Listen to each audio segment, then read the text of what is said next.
Hola, bienvenidos a un nuevo video. Hoy estoy con el doctor Andrés Curra, que es odontólogo y rehabilitador oral, que es venezolano, pero se encuentra en Chihuahua, México. Lo encuentran en Instagram como andrescurra.od. ¿Cómo estás, doctor? Bienvenido. No, muchas gracias, doctora. La verdad, muchas gracias por la invitación. Pasar un viernes hablando de odontología siempre también es algo lindo, ¿no? O sea, pues cuando compartimos algo que nos gusta, no importa el momento, ¿no? Entonces, aprovechamos el momento también. Es un gran plan también para todos los que nos van a ver en este video, nos están escuchando y viendo. Platícanos un poquito de ti para los que no te conocen o no te siguen aún en Instagram. Ok, bueno, yo soy cirujano dentista, egresado de la Universidad Autónoma de Chihuahua y realicé lo que es mi posgrado en la Universidad de Buenos Aires, allá en Argentina. Mm. Tengo aproximadamente digo, medio año que terminé la especialidad. Pero bueno, venimos entonces haciendo una parte clínica también acompañados de doctores allá que me permitieron, ¿no? Poder ingresar a sus clínicas y poder aprender de ellos, como el doctor Germán Albertini, el doctor Aníbal Capusotto, Diego Bekele, que son doctores que la verdad es que les aprendí un montón y la verdad es que siempre fue de mucho provecho, ¿no? Entonces estoy muy agradecido con eso. ¿Y qué te hizo decidir esta especialidad?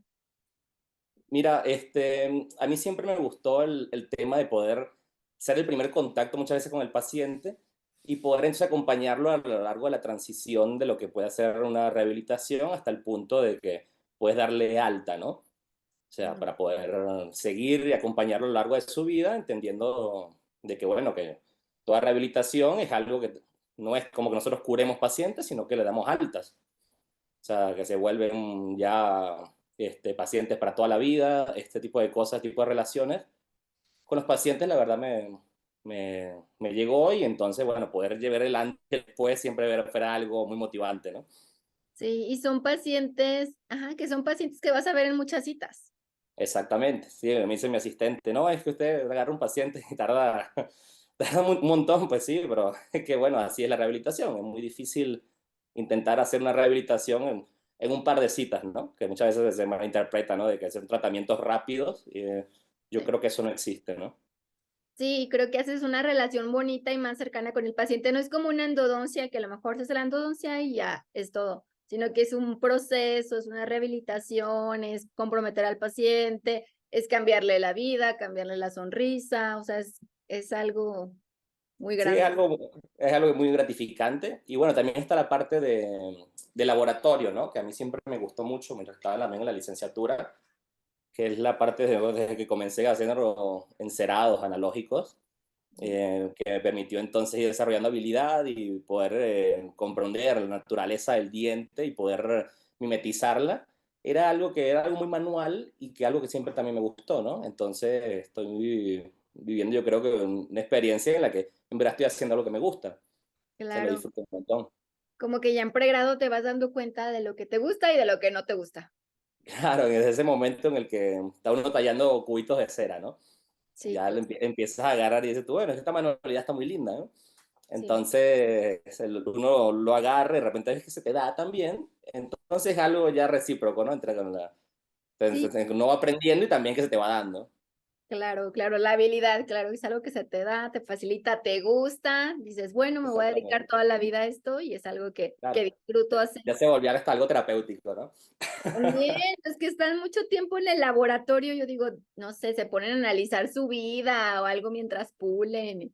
Sí, es un Sí, trabajo. tal cual. Sí, más de una noche, yo creo que el que ha hecho rehabilitación siempre, o el que ha estado a través de este camino, la verdad es que uno va coincidiendo con mucha gente que es uno en verdad ve que es algo que pasaron todos, ¿no? Entonces de repente platicamos esa experiencia de que, bueno, llegar en la noche y todavía tienes que sacar algo de trabajo para el siguiente día y tenés entonces que ponerte a trabajar hasta madrugadas y bueno, de repente ves la cara que le pongas, ¿no? O sea, no puede agarrar, estás trabajando en tu casa, pones, pones tu música, después tomas de una cheve si quieres entonces y sigues entonces trabajando, ¿no? O sea, es parte del asunto y uno tiene que ponerle la buena cara, ¿no? De todo ese trabajo. Claro, y tú tienes tu consultorio en Chihuahua. Así es, está recién estoy comenzando y bueno, ya poco a poco entonces uno va creando, ¿no? El tipo de flujo de trabajo que uno desea, Mm. porque, bueno, o sea, yo creo que entendiendo hacia dónde está abocada la rehabilitación hasta dónde quieres llegar con tu flujo implica entonces un mayor nivel de esfuerzo. Entonces, de repente, siempre es ir a trabajar y traer trabajo a la casa y seguir, ¿entendés? Como que uno cae en una ruedita. Y yo creo que poco a poco uno puede ir, de repente, ir soltando a través de que, bueno, vayas creciendo, ¿no? Es la idea, poco a poco ir delegando y tener tiempo para otras cosas. Exactamente. Pero sí, tú manejas también mucho digital. Correcto.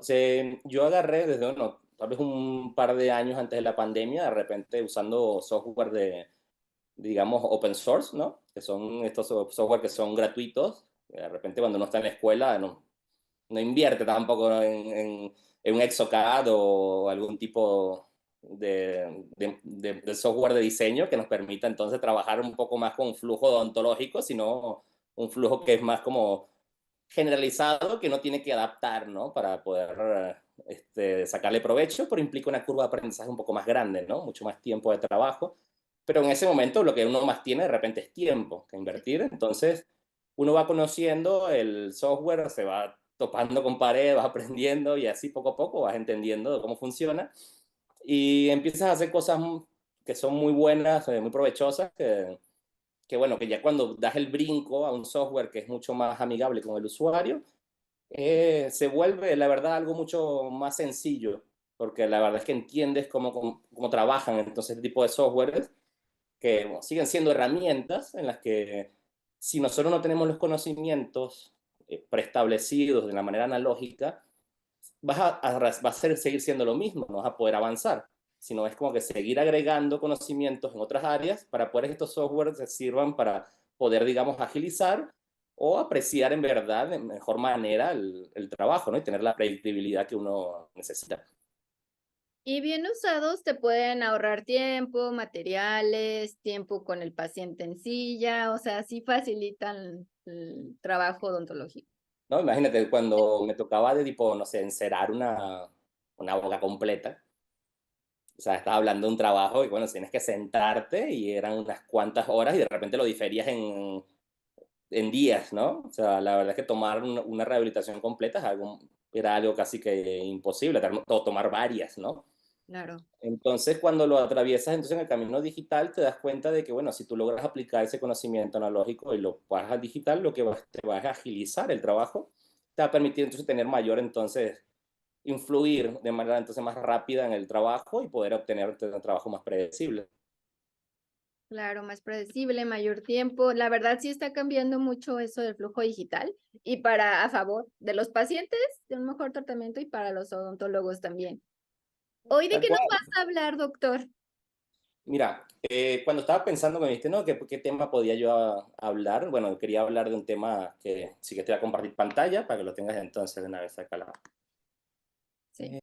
Bueno, perfecto. El tema yo lo que quería hablar ahorita era de restauraciones biológicas adhesivas, ¿no? Intentando partir un poco desde la parte de planificación hasta la toma de decisiones, ¿no? Que muchas veces es algo que se nos dificulta cuando comenzamos cualquier tratamiento, es de repente es ponerle pies y cabezas, ¿no?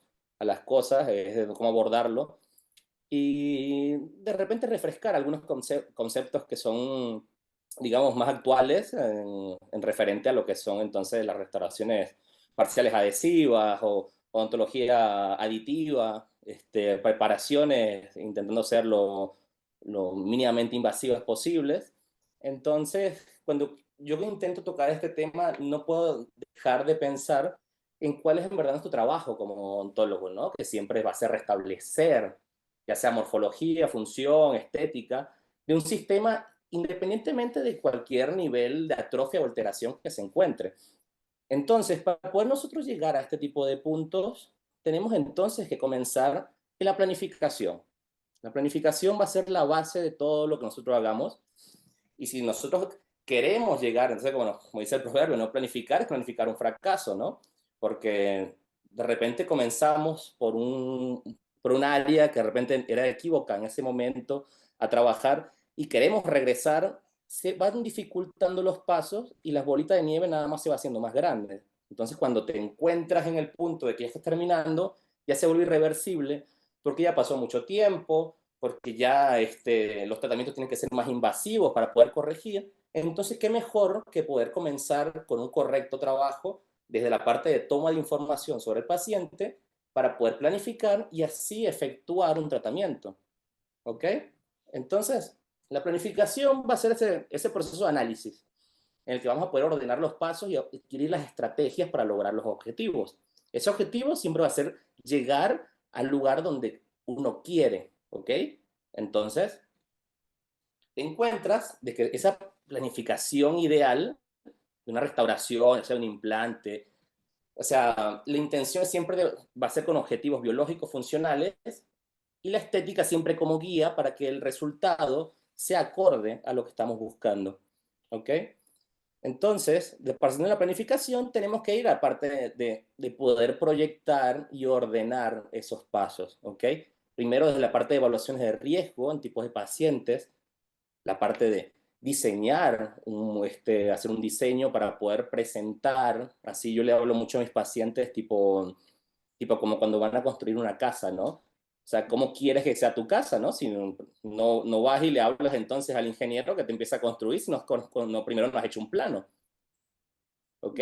Entonces, teniendo ese cimiento, podemos entonces nosotros comenzar y ver las opciones que podemos barajar para poder hacer la toma de decisiones. ¿Ok? Y a esa toma de decisiones nosotros podemos jugar un poco más, tenemos un poco de más de márgenes y ordenar los pasos y ya sea entonces también derivar acorde a digamos, a los especialistas pertinentes, acordes al tratamiento deseado. Porque ya toda la odontología, que a mí me encanta, yo tengo mi periodoncista, yo tengo mi endodoncista, tengo mi maxilo, o sea, todo el equipo que esté acorde a todo lo que voy a hacer, porque te vas dando cuenta de que, bueno, uno no puede con todo. Sí. ¿Ok? Uno va entendiendo de que hay compañeros que se capacitan constantemente, que están en constante estudio en su área, porque realmente no sé, yo estoy en rehabilitación y tengo que invertir mucho tiempo en seguir haciendo crecer lo que yo sé como rehabilitador, seguir adquiriendo habilidad. Entonces, él está enfocado en esa área, yo se lo respeto y entonces entiendo que él lo puede hacer mejor que yo, que mucha gente de repente eso es lo que le cuesta, ¿no? Sí. Pensar de que bueno, otra persona sea mejor que él en algo. Y yo creo que lo mejor es saber delegar en pro del trabajo que se quiere hasta el nivel al que se quiere llegar. ¿Ok? Claro. Conocer nuestros límites. Exactamente, aparte del que mucho abarca poco aprieta, dicen en mi pueblo. Sí. Entonces, terminas entonces sobrecargándote, el paciente termina entonces viendo más problemáticas en todo en todo el proceso, entonces no tiene sentido estar nosotros de repente estar sobrecargándonos con trabajo si nosotros podemos ir delegando y al final yo creo que todo es un ganar-ganar para todos, ¿no? O sea, porque hay trabajo para todos, así como el periodo, después del periodo te manda a ti, esto es algo así recíproco. Y el trabajo en equipo es muy importante.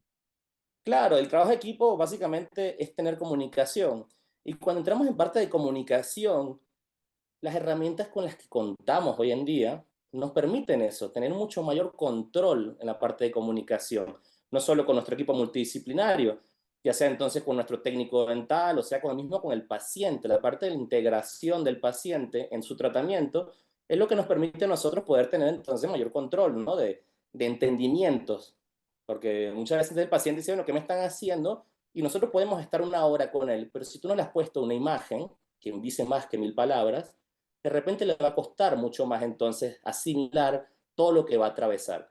Si tú de repente entonces a través ya de escaneos intraorales, tomografías, fotografías, radiografías, todo lo que engloba la parte inicial en la que uno va a hacer un diagnóstico pertinente, termina siendo entonces de mucha ayuda para que el paciente didácticamente entonces lo entienda.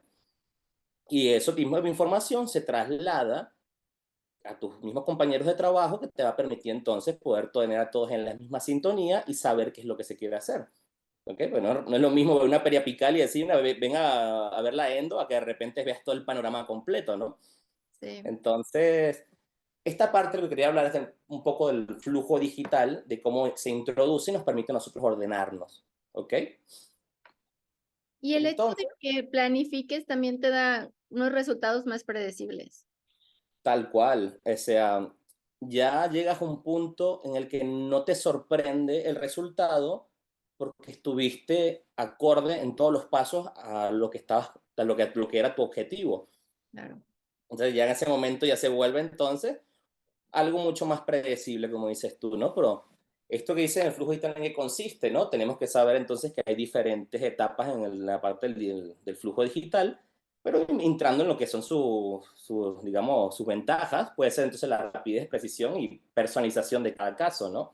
Poder entonces, en verdad, darle al paciente un trabajo que vaya acorde a lo que él está buscando, porque a él se le integra mucho más fácil en un plan de tratamiento. Entonces, uno dependiendo de las condiciones que presenta el paciente y el capital biológico que nosotros dispongamos, podemos entonces poder hacer un poco mejor las cuentas para poder llegar a llevarlo al mejor puerto posible. Entonces, bueno, esto es lo que te decía, la parte de comunicación con el paciente, parte de comunicación con el equipo multidisciplinario, son algunas de las ventajas que nos van a este tipo de flujos, ¿ok? La parte de optimización de tiempos clínicos, de repente, bueno, cuando hablo mucho con mi periodoncista, porque yo siempre le hago las guías a mi periodoncista para que coloque los implantes, es que, bueno, no todas las cirugías tienen que ser guiadas, le digo, pero sí todas tienen que ser planificadas. Ah, eso sí.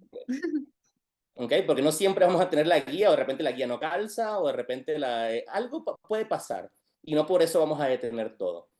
Ujú. Porque si algo es de que colocaban implantes hace mucho y no necesariamente tenía que ser entonces con la matriz ahí de impresa para poder guiarse, pero lo que sí es que tenemos que estar acorde entonces a lo que habíamos planificado, ¿no? Ya hemos seleccionado el implante, ya hemos medido entonces los rebordes, saber por dónde el ángulo que le queremos dar a ese implante para poder darle una emergencia favorable en la parte protésica.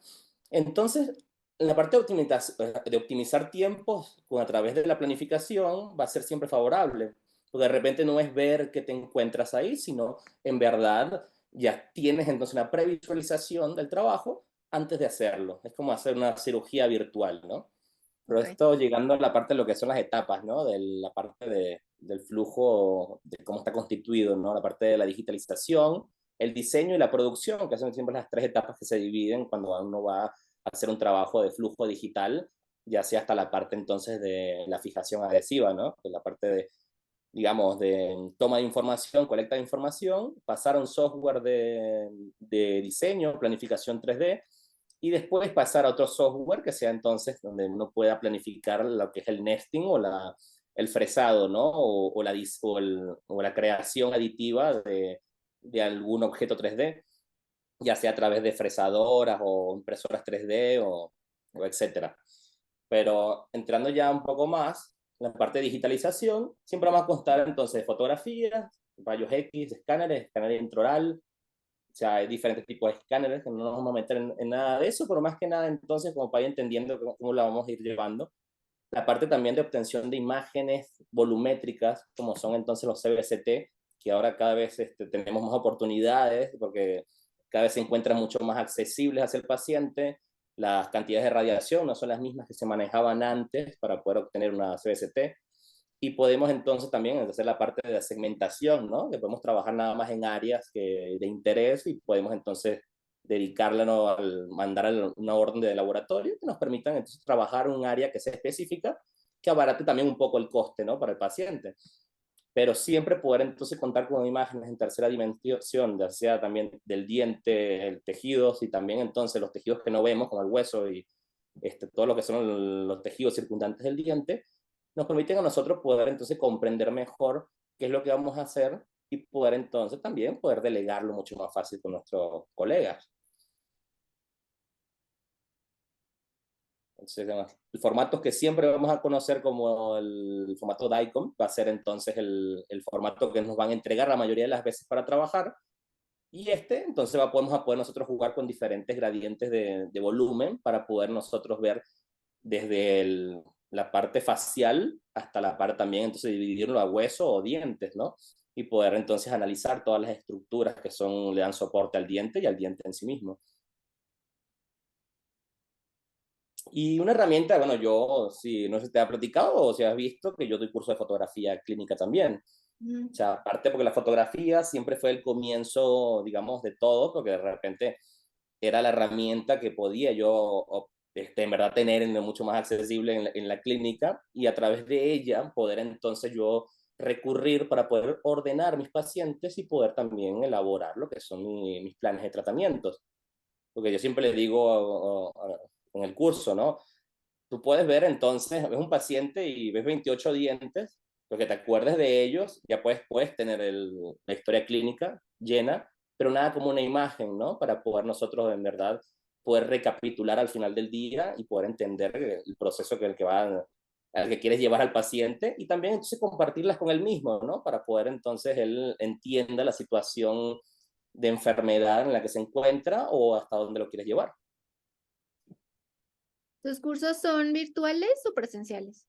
Presenciales. Y sabes que lo virtual no es algo que en verdad me apasionara, ¿no? Lo intenté en algún momento, pero era algo como que de repente sentías así un poco más de espacio, ¿no? Y de repente me gusta más la interacción física con los alumnos, entonces eso se me daba más y era como que algo que más que disfrutaba, ¿no? Yo creo que Está, el curso se volvió algo más como de disfrute, ¿no? De verdad, de compartir, porque no solo era el tema de la fotografía, sino el flujo de la fotografía en la era digital también, ¿no? O sea, para qué, y también para lo que es la ordenanza de tu consultorio, porque es mucho más fácil en verdad poder tener esta herramienta y un protocolo aceitado, en que ya no solo tienes que ser tú el que tome las fotos, ¿no? Sino que lo vas delegando también, y siempre vas a poder entonces mantener un tipo de control de calidad en tu trabajo, y también entonces un tipo de control con el trabajo también de los especialistas, porque de repente tú no estás en esa cirugía, ¿no? Pero de repente unas par de fotografías te permiten entonces ver cómo estuvo el trabajo. Entonces, bueno, entre todo este, digamos, todas estas ventajas que tiene la fotografía, yo creo que siempre lo platicamos en el curso, pero más que nada eso, la parte de la planificación, comunicación, son cosas que yo le saco mucho provecho, y bueno, siempre está, o sea, lo pongo al último, pero no menos importante, es que está el respaldo legal de la fotografía. claro. Entonces, este tipo de herramientas permiten entonces nosotros hacer correctos análisis, de repente análisis que no son estáticos, pero en diferentes situaciones te dan entonces un panorama dinámico para poder entonces nosotros comprender mucho mejor un paciente, y también entonces definir ciertas cosas, ¿no? Como probablemente un análisis facial nos arroja mucha información previamente antes de empezar a tocar al paciente, porque de repente dice, no, ¿sabes qué? Es que yo quiero colocar implantes, pero ¿vas a colocar implantes? ¿Dónde? ¿Pero dónde vas a colocar el diente? Y los dientes, ¿qué tan largo tienen que ser? ¿Y cómo va a ser el cierre? ¿Cómo va a ser la oclusión? O sea, este tipo de cosas partimos a partir entonces de un correcto análisis facial. Un 2D sigue siendo vigente aún en el mundo del 3D.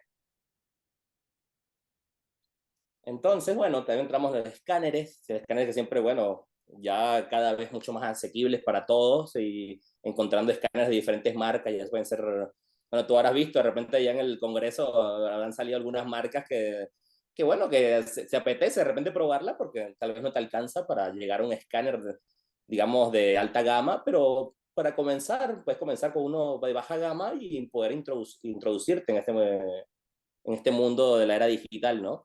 Sí, ya hay de Y muchos yo precios pienso y de muchas uno marcas. puede en verdad dividirlo. Yo no tengo escáner intraoral. Yo casi siempre, entonces, mis pacientes, entonces, tengo el laboratorio cuenta con servicio de escaneo digital, los laboratorios radiográficos cuentan con servicio también de escaneo. Entonces, yo hago mis planificaciones en base muchas veces a mandar al paciente a alguno de estos lugares, o cuando yo voy a trabajar, que tengo que tomar alguna impresión que es grande, agarro y contacto a mi equipo de laboratorio, que se encargan entonces de ir y facilitarme la herramienta. Pero es que ahorita ya yo no veo razones, ¿no? Para que uno no pueda meterse acá y poder irlo probando por lo menos de una manera entonces diferida, ¿no? O sea, de repente uno sigue tomando impresiones, obviamente, de yeso, pero que esos modelos se puedan digitalizar también, entonces es muy factible. O sea, no vas a tener color como te ofrecen de repente un escáner intraoral, pero bueno, no siempre vas a necesitar el color, entonces si simplemente es más información. Entonces, bueno, es mejor tenerlo y ya con eso ir avanzando y vas aprendiendo y entrando un poco más en este flujo. No, y archivar es un archivo digital, es más fácil que archivar el modelo. Tal cual, sí. Si de repente, si llegas a un paciente y empiezas a ver a trabajar y pues de repente ya tiene su cajita propia que te ocupa un lugar bastante voluminoso en el consultorio, si no tienes espacio, Sí. se va complicando, ¿no? Porque de repente se empiezan a fracturar, a perder las impresiones, tipo de cosas. Entonces, bueno, es mejor ya muchas veces tener un drive o una nube, algo que donde tú puedes ir archivando todas tus historias clínicas y ahí va a estar para siempre, ¿no? O sea, no, Ujú. es mucho más fácil y acceder a ella en cualquier parte del mundo si lo necesitas, ¿no? Entonces, bueno, para dar una parte de escaneos, esto es lo que te decía, ahí, digamos, hay formatos de escaneo intraorales que van a tener color, como el PLI o el OBJ, y el STL, que nada más te arroja un tipo de modelo que es como si estuviéramos viendo en yeso. Entonces, bueno, la mayoría de los escáneres ya ofrecen la posibilidad de obtener color, entonces y son bastante veraces en el tema del color. Entonces, nosotros obtenemos un modelo con color y termina siendo bastante productivo porque también muchas veces, si te falta una fotografía, bueno, tienes un escáner intraoral con color que te da bastante información. Estos escáneres generan entonces lo que son el tipo de mallas. O sea, haz de cuenta, el escáner genera unos diferentes puntos en el espacio que terminan generando entonces vertientes que se comunican entre ellas y generan las mallas triangulares, que son las que estamos acostumbrados a ver. Entonces, el escáner nos permite ver de esta manera.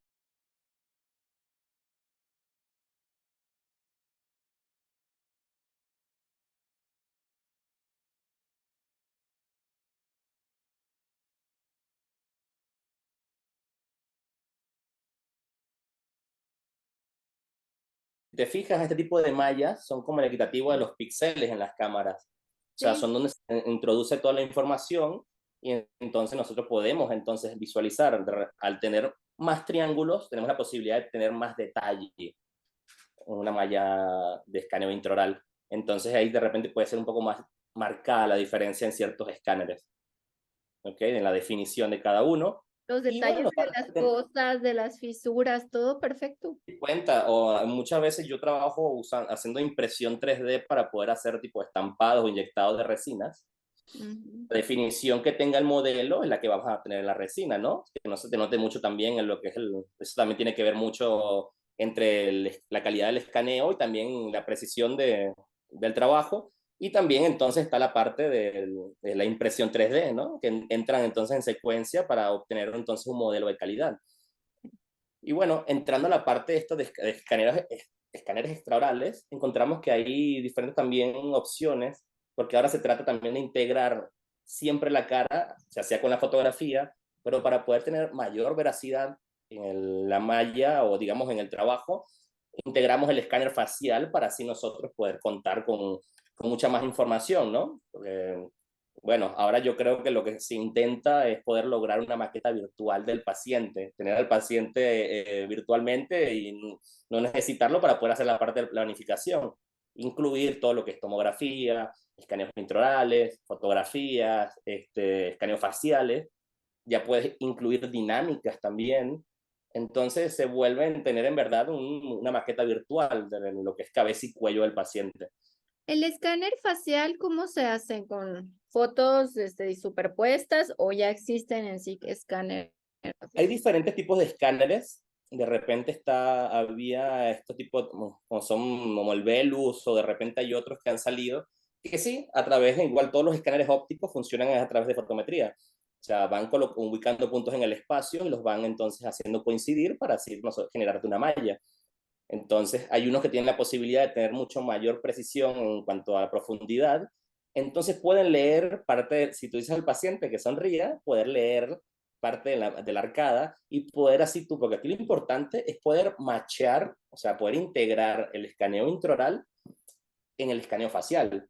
Porque si no, no tiene sentido que si tú vas a tener la cara ahí y colocarlo ahí como que tú al tanteo, ¿no? En verdad que tenga una precisión, una correspondencia que nos permite a nosotros obtener entonces una posición, digamos, craneofacial del paciente. Porque ya si yo creo algo se empieza a intentar más es en usar menos el arco facial a través de este tipo de flujos. Entonces, porque ya contamos con la tomografía, contamos con el escáner intraoral, con el escáner facial, te empieza a pensar de que, bueno, ¿para qué lo necesitaría, no? Sí, claro. Aunque Entonces, bueno, NexoCAD sí tiene su articulador y todo, ¿no? no, sí, aquí te voy a mostrar, es parte de la que es la parte de la planificación, esto es lo que te digo, poder hacer machear este tipo de cosas, hay diferentes flujos, ¿no? Escáneres que cada vez son más precisos, ¿no? Que el escaneo facial de una vez te dé esa información correspondiente y tú puedas entonces, a través de puntos y coordenadas, poder entonces machearlo en el software. Y bueno, estos son flujos de trabajo, o sea, si nosotros vamos a trabajar en ShareSide, que pueden ser básicamente trabajos como si nosotros tenemos entonces un escáner y también una fresadora que son compatibles y podemos hacer todo el trabajo en uno, o el LabSite que tenés el escáner que mandas al escaneo al laboratorio y recibes, básicamente en la parte digital, como si mandáramos la impresión nada más. Y la parte del diseño, que es la parte en la que de repente bueno, uno se afinca más, porque es la parte de la integración de todos los archivos. Tengo algo de experiencia en este tipo de cuestiones cuando uno tiene que machear archivos, de repente se ve como armar un rompecabezas, ¿no? Poder tener el entendimiento de la parte oclusal, o sea, en el tema de que poder nosotros vamos a hacer un diseño en base digamos, a parámetros que son predefinidos, como pueden ser de repente la horquilla de Chu, que te permite entonces hacer mediciones, ir arrojando dientes en cierta ordenanza para poder nosotros crear una situación oclusal que sea predecible y que sea repetible. Y eso nada más se va a lograr a través de poder recordar toda esta información. Te quiero mostrar cuando lo montamos en el articulador.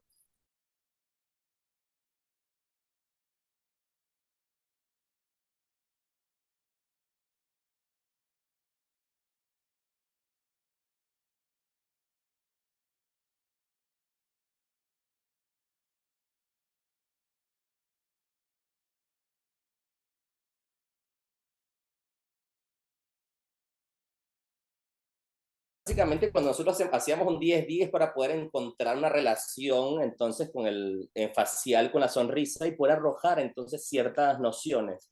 Yo creo que es algo que se tiene que seguir haciendo para nosotros mantener esa noción del 2D para poder llevarlo al 3D, ¿ok? Porque es una herramienta que a mí siempre se me ha hecho muy útil, pero es algo que era, digamos, algo negativo, era de que nos tomaba mucho tiempo hacerlo de repente en el PowerPoint. Y si tienes 2, 3 pacientes que tienes que hacerlo, y entre que tienes que hacer presupuestos, tienes que mandar modelos, que tienes que hacer un montón de cosas, uno lo que intenta es optimizar mucho más los tiempos.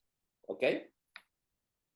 Entonces, bueno, esta parte es la parte de lo que te decía del macheo, de usar una imagen 2D con el escaneo intraoral para poder nosotros poder solapar y permitir entonces usar algún tipo de cortina que nos permita tener una idea un poco de los tejidos blandos, que es algo que no pasaba antes. Antes estábamos acostumbrados a ver un articulador y yeso nada más, entonces nunca podíamos integrar la cara. Entonces aquí por lo menos ya empezamos a tener noción de la cara a la hora de poder nosotros hacer una planificación, un diseño que sea facialmente guiado. En estos articuladores siguen siendo entonces movimientos que son predeterminados, posiciones que son estandarizadas, pero bueno, es algo que de repente hasta ni siquiera se hacía en muchos lugares porque, no sé, decía montar un articulador, decías, bueno, a menos que se vaya a hacer la rehabilitación completa, ¿no? Mm. Entonces, bueno, nosotros intentamos ahora con esto es poder en verdad montar todos los articuladores y poder colocarlos en su correlación con la fotografía y entendiendo que dependiendo de lo que vayamos a hacer, entender de que terapéuticamente a veces va a haber pacientes que vamos a poder trabajar en máxima intercupidación y otros que ya están trabajando en su sistema en una posición patológica, tenemos que buscar entonces encontrar una posición de RC, relación céntrica, que sea independientemente de contactos dentarios y que sea repetible. ¿Ok? Como me decía mi maestro ya en Argentina, era decir que, bueno, posiciones terapéuticas son muchas, pero posición de diagnóstico solo una. ¿Ok? Entonces siempre poder contar de que en estos software nosotros también podemos integrar diferentes registros de mordidas y ver entonces cuál es el más viable para nosotros poder trabajar. ¿Ok? Porque muchas veces no hay mucha discrepancia de uno con el otro y nos va a permitir entonces decir, no, no podemos seguir trabajando en una máxima interpretación porque es un arco de cierre ya repetible, o ya encontramos entonces de repente el paciente está trabajando en un engrama ya para funcional y nos va a dificultar a nosotros a la hora de que vayamos a hacer una rehabilitación, no vayas a poder realizar entonces un tratamiento que sea predecible en el tiempo estable. Entonces, bueno, todo esto nos va a permitir es evaluar cada uno de estos pasos y poder entonces nosotros hacer hincapié y intentar pasar esta parte, ¿no? De que definiendo la posición terapéutica, nosotros vamos a poder comenzar a agregar piezas y nosotros independientemente entender cómo vienen los dientes que engranar uno con otro para poder mandar las fuerzas de manera axial a las fuerzas del diente y poder protegerlos también unos a otros en lo que son las funciones en dinámica de la boca. ¿Ok? Entonces, bueno, y siempre está la plusvalía que siempre que tenemos un flujo que es facialmente guiado, que podemos integrar la cara y podemos entonces ir definiendo cuestiones que pueden ser de alta importancia estética. ¿Ok? Todo esto es Exocad. Esto es Exocad. ¿Ok? En el Exocad tú puedes definir qué articulador quieres usar, hay diferentes, pero básicamente todos funcionan igual, ¿no? Porque son todos promediales. La ventaja que no tiene de repente es que, bueno, si agregas la tomografía, puedes empezar entonces a hacer ciertos ajustes que te permitan entonces optimizar o personalizar mucho más el caso.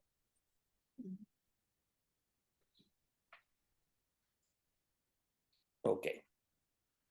Este de repente fue uno de los casos que tuve recientemente en el que hablamos entonces de que, bueno, hay pacientes que te va a llegar y tú vas a tener que en verdad leer toda la situación, ¿no? Esta es la ventaja de un paciente que es colega y nos encontramos que, bueno, el paciente ya se había hecho un paciente clase 3, ya si vemos entonces, había tenido entonces microtornillos, todo, y recidivó. O sea, el paciente volvió a una posición debido a la inestabilidad oclusal en la que se encontraba.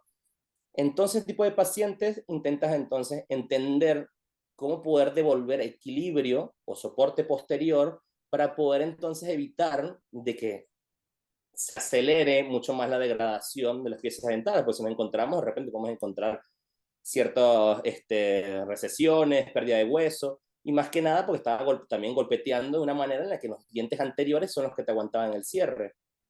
Entonces, nosotros intentamos devolver otra vez, a través del diseño, contactos equilibrados que permitan a él otra vez poder darle ese equilibrio, ¿no? Que nos va a dar la estabilidad en el tiempo, por lo menos de manera provisoria en lo que se encara la parte periodontal, porque no podemos pasar todavía la parte periodontal si no hemos atendido la parte oclusal, ¿no? La estabilidad.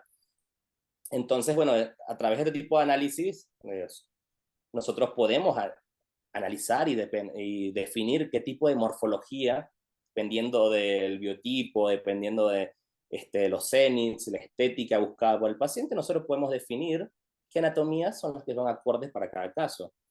O sea, hay de repente anatomías que tienen una anatomía muy geográfica, muy marcada, que muchas veces terminan siendo un poco incómodas para poder rehabilitar porque terminan siendo muchos más, digamos, áreas de contacto en vez de buscar contactos equilibrados, ¿no? En vez de que sea un poco más puntiforme. Entonces, cuando queremos de repente hacernos un poco más, tipo, no sé, estilos mucho más góticos, ese tipo de anatomías que son muy marcadas, terminan dificultando la parte del diseño.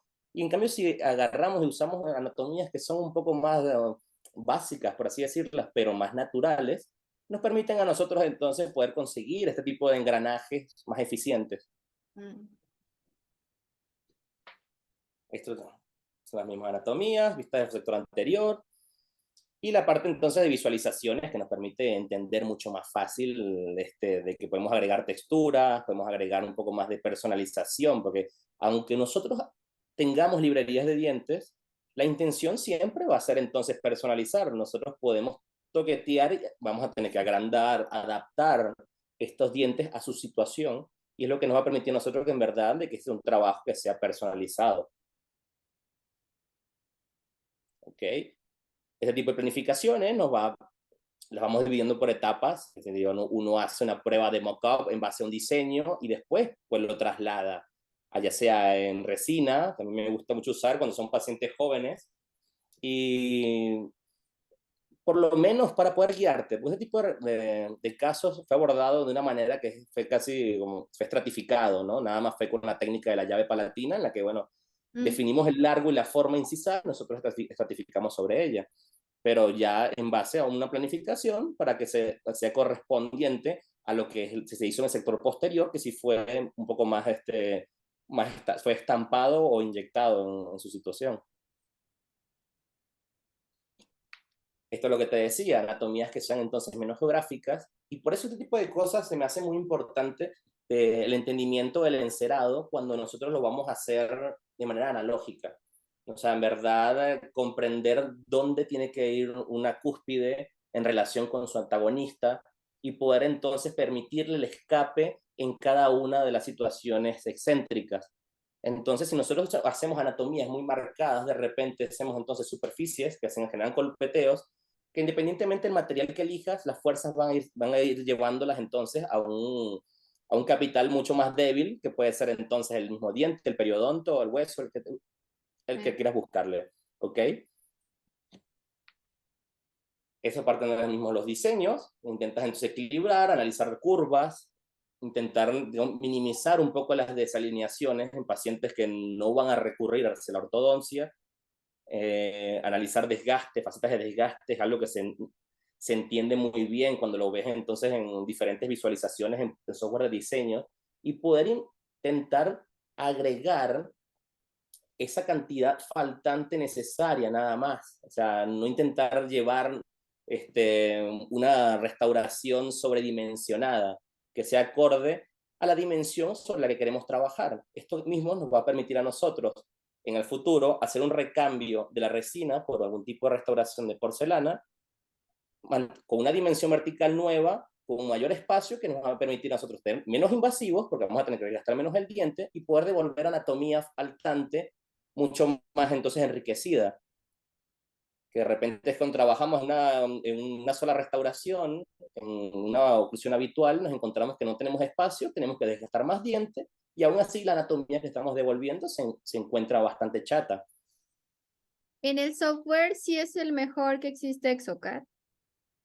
Yo creo que van saliendo cada vez más software que nos permiten hacer diferentes cosas, porque hace poco comencé a trabajar también con el Blender, y el Blender también te ofrece diferentes herramientas que puedes entonces, digamos, maniobrar de diferente manera, que de repente el Exocad no cuenta.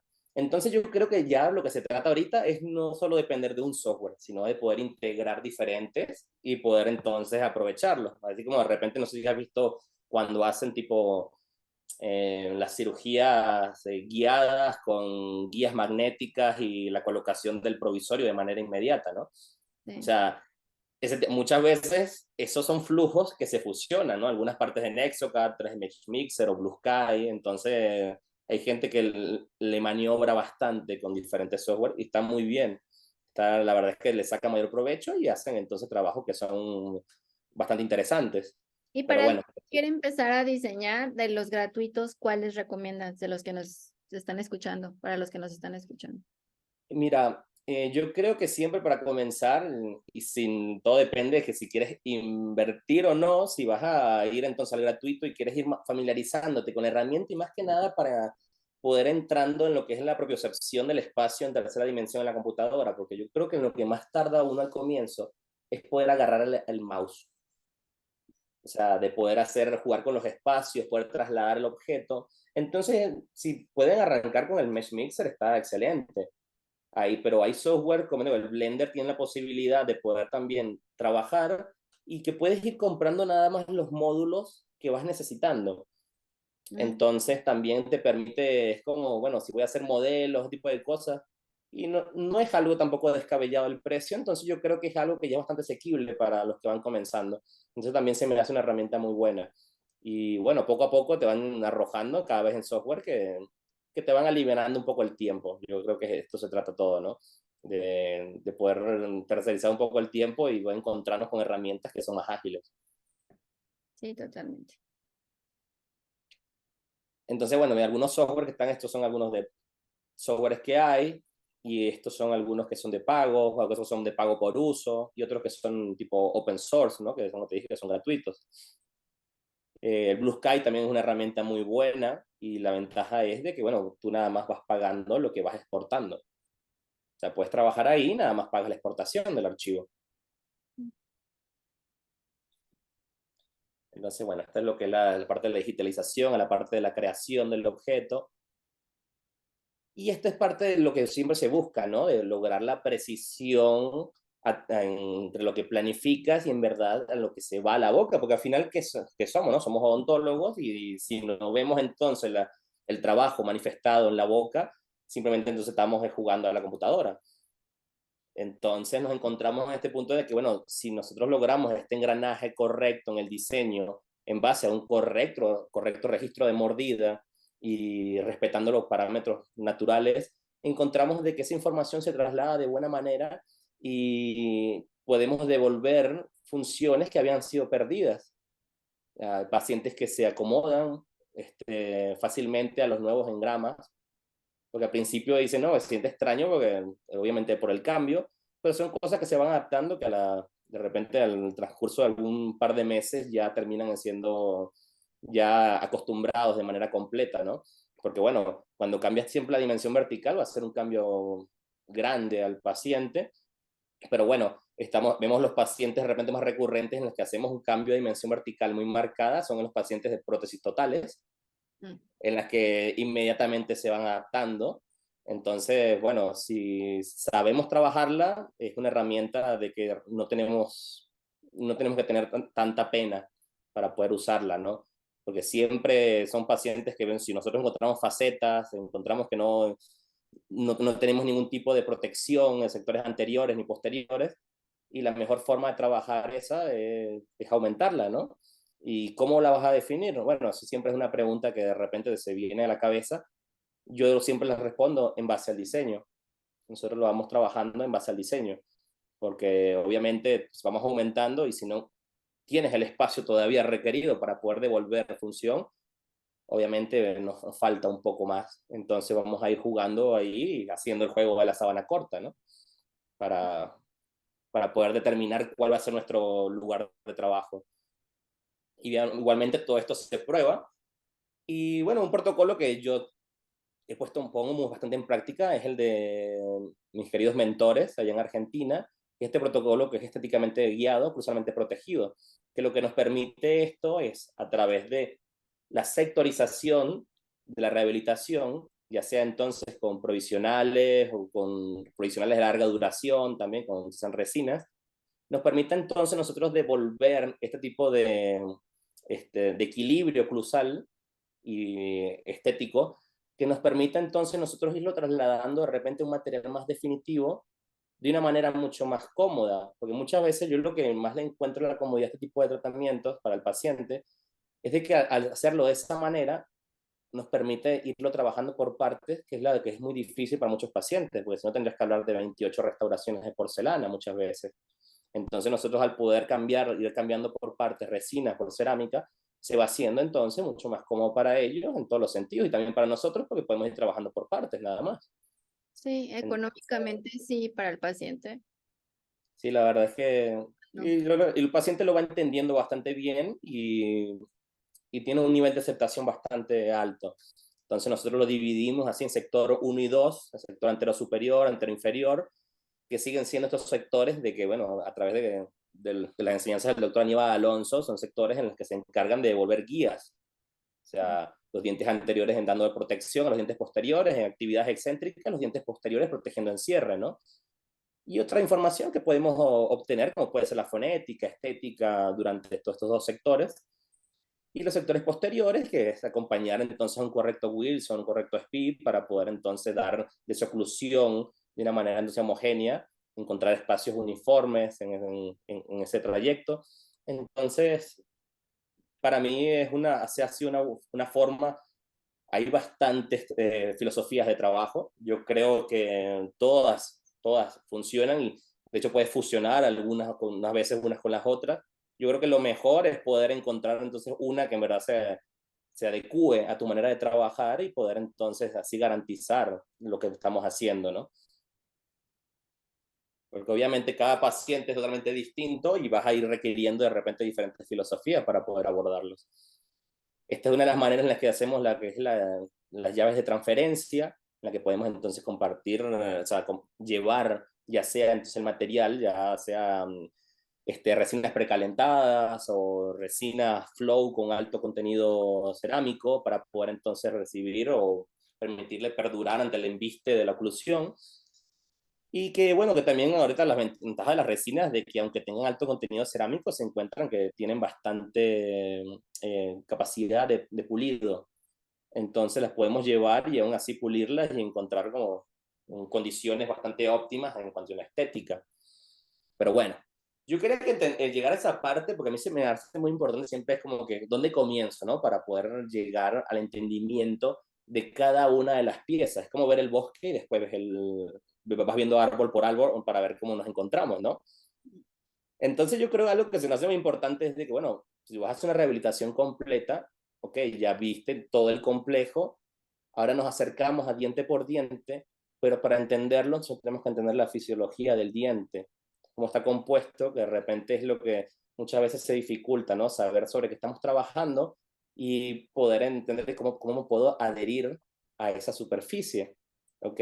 O cómo en qué fase voy a poder yo entonces, si tiene amalgamas, si tiene restauraciones, si tiene algún tipo entonces de prótesis, cómo yo primero organizo para poder llegar a la parte de restauradora, la parte en la que devuelvo anatomía. Entonces, algo que nosotros dividíamos allá en la universidad era llegar a una parte en la que nada más nos concentrábamos en lo que era la biología del diente, o sea, algo lo llamamos restitución biológica no anatómica. Entonces, eso nos permitía a nosotros poder concentrarnos en lo que era el sellado dentinario y el recubrimiento entonces de la estructura previo a devolver anatomía, para poder entonces nosotros ir sectorizando y poder agilizar, porque muchas veces dice, bueno, si voy a trabajar en otra dimensión vertical, yo necesito entonces primero reconstruir ese diente, hacer el famoso build-up, y después sobre eso es que voy a trabajar. Entonces, cuando nosotros empezamos a comprender cómo está compuesto el diente, entramos con el esmalte. Alto contenido inorgánico, en el que nosotros vamos para adherirnos, va a ser de las estructuras más fáciles para adherirnos, debido a su alto contenido inorgánico. Básicamente es hacer microtrabas mecánicas en el esmalte con ácido fosfórico, y la dentina, que es la que se vuelve entonces más compleja debido a su alto contenido orgánico, que nos dificulta la parte entonces de, bueno, si tenemos entonces un complejo vascular que está cercano a él, es la parte en la que se nos dificulta debido entonces a lo que es el intercambio hidrodinámico entre que hay entonces la pulpa con la dentina. Entonces nosotros para poder trabajar sobre eso, nosotros tenemos que sellar esa dentina y poder entonces definir dónde vamos a colocar nuestros márgenes de restauración. Porque como decía el doctor Andrés Román, me acuerdo de una charla, me acuerdo de que él mencionaba al nervio, la dentina, como si fuera el pulso del corazón. Siempre está en constante latencia. Entonces ese intercambio hidrodinámico es como que está intentando salir. Entonces cuando nosotros abrimos esos poros, empieza el intercambio de fluidos. Nosotros tenemos que sellarlo para poder entonces nosotros poder seguir trabajando sobre él y evitar entonces el colapso de estas mismas que pueda causar entonces algún malestar postoperatorio o hasta la misma muerte asintomática del nervio. Entonces, y bueno, también saber acondicionarla para poder nosotros garantizar de que la misma dentina, porque si algo tenemos que estar siempre claros, es de que toda restauración que sea adhesiva tiene su periodo de caducidad. O sea, la degradación hidrolítica de la capa híbrida se va dando se va a afectar en algún momento. ¿Ok? Es siempre lo que se ha intentado batallar, pero es algo bueno, que lo que nosotros intentamos es que perdure. ¿Ok? Y eso lo vamos a lograr es respetando los diferentes protocolos que nos encontramos digamos, en los avances de los materiales y respetando entonces lo que es la fisiología del diente, ¿no? Saber cuándo podemos llevar a cabo un protocolo o cuándo otro. Porque de repente lo que más se dificulta muchas veces, me preguntan muchas veces mi asistente que cuándo hace un grabado total, ¿no? O sea, de repente, si estamos entonces, si el Optibond, que es uno de los adhesivos de predilección de muchos, cuando yo lo uso como un adhesivo, como, no sé, o sea, intento muchas veces encontrarle un punto de partida y digo, bueno, encontrando de que ahora hay diferentes tipos de adhesivos que trabajan con lo que es el barrillo dentinario, nos permite nosotros decir, bueno, pero es que, ¿por qué tomar el riesgo, no? O sea, muchas veces al grabar dentina. Pero bueno, hay sus situaciones, es cuestión es evaluar cada una para poder determinar qué adhesivo va acorde a cada situación. Entonces, pero bueno, algo que siempre va a partir de mucha importancia va a ser el aislado absoluto para poder tener control en todo lo que vayamos a hacer en cavidades, ya sea poco profundas y otras que son más que nada, porque bueno, cuando uno se dedica a hacer un tipo de protocolos que ya son muy específicos, tipo maduración de la capa híbrida, que tienes que dejar 5 minutos de que se vaya entonces a que esta misma madure. Y esto, bueno, 5 minutos es un periodo largo. Imagínate si no tuvieras un aislado para poder entonces tú proteger tu cavidad. Entonces, el aislado, entre todas las facilidades que nos dan, o sea, siempre está la visualización, la limpieza, cuando uno remueve restauraciones, que nada se vaya a ir entonces por la garganta del paciente. Entonces, yo prefiero optar siempre por hacer aislado. No siempre te voy a decir que es absoluto, porque eso sería mentir. Hay aislados relativos, o que digamos podemos llamarlos aislados absolutos modificados, en las que uno intenta entonces mantener la mayor limpieza de la zona de trabajo. Pero si se puede aislar de manera absoluta, bueno, siempre lo intentaremos. Cuando entramos, que siempre vemos esas cavidades que son grandes, nos damos cuenta de que estas cavidades pueden ser entonces abarcar una cúspide funcional, otras un reborde marginal. Y la cuestión es siempre definir antes de reconstruir cómo va a ser la definición del área periférica donde va a sellar la restauración, o dónde va a estar nuestro sellado marginal.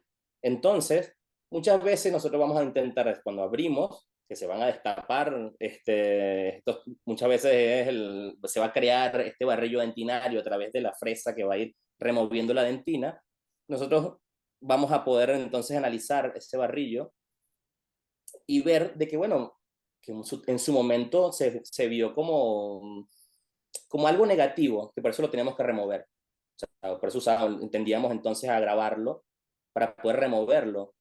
Pero después entendiendo la permeabilidad del mismo, vamos encontrando que hay posibilidad de trabajar y esos micro gaps, esos gaps que se van generando los smear plugs que se van generando a través del barrillo dentinario dentro del conducto, son tapones fisiológicos en los que vamos a poder seguir trabajando. Entonces, vamos a poder usar diferentes tipos de adhesivos que nos van a permitir entonces trabajar con este barrillo y poder nosotros generar nuestra adhesión. O sea, va a haber condiciones de repente en las que vamos a batallar un poco, ya sea de repente una dentina esclerótica en el que ya hay una superficie que está muy calcificada y de repente necesitamos ya grabar. Entonces, bueno, como te digo, cada situación va a ser independiente una de la otra, pero nos encontramos Forma entonces de que que, bueno, se pueda limpiar ese barro, ¿verdad? claro, o sea, la cuestión es que el barro no es, yo creo que por eso le agarramos un poco de un nombre negativo, ¿no? Porque se llama barro. Ujú. Pero en verdad es una superficie fisiológica que se va creando a partir de la remoción de esa dentina y que entendiéndola podemos entonces trabajar tranquilamente y prevenir entonces algún tipo de, de sobretratado de la superficie dental, porque nos ayuda a generar un mismo tipo de protección. Entonces, yo creo que cada situación va a ser totalmente distinta, obviamente, pero yo ir comprendiendo cada una de estas estructuras lo que nos va a permitir entonces entender de qué materiales va a ser el indicado para usarse, ¿ok? Ya entendiendo de que, bueno, hay nuevos sistemas adhesivos que Mm. nos permiten trabajar junto con él, ya sea también, ya no solo generando micro retenciones, sino también enlaces químicos, como pueden ser entonces tipos adhesivos con integración de partículas de MDP, que nos permiten entonces una interacción del fosfato calcio, que nos va a permitir entonces generar enlaces que nos van a permitir entonces no solo trabajar entonces con un lado con el calcio, sino también entonces con lo que es la resina y generar entonces un enramado mucho más estable y una capa híbrida mucho más equilibrada. Que siempre es la parte dificultosa, de repente que se vuelve, es la selección de un adhesivo, ¿no?